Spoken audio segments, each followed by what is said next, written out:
It's been nearly 4 months now since police say a first grader brought a gun to school and opened fire on his teacher, Abby Zwerner, here at Richneck Elementary School. And since then, Zwerner has filed a $40 million lawsuit against the Newport News School Board. But the school board has now responded, saying that since the incident happened while Abby Zwerner was working, it should be qualified under workers' compensation. According to these court documents, the Newport News School Board says the injuries experienced by Zwerner after being allegedly shot by her first grade student should fall under workers' compensation and cannot be addressed through her lawsuit.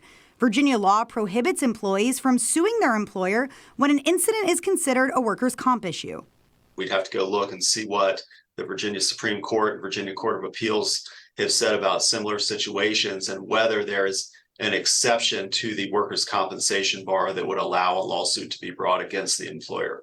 What's also interesting about this response is that it's the same argument currently being used by Walmart in regards to the mass shooting in Chesapeake. This week in court, Walmart's workers' comp argument nearly won, but the judge granted lawyers 30 more days to prove that the shooter's attack was personal. We know that Ms. Tyler left the break room and that Mr. Bink followed her, shooting at her.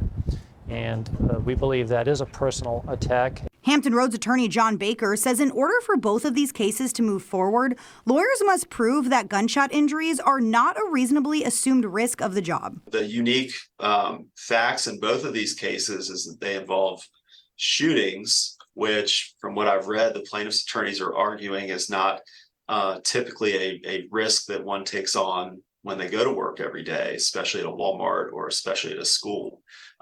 So from what I've seen, they're arguing that those specific injuries are not something that fall under the workers' compensation umbrella. But the Newport News School Board says student violence is a risk of teaching. Their filing says, quote, while in an ideal world, young children would not pose a danger to others, including their teachers, this is sadly not reality.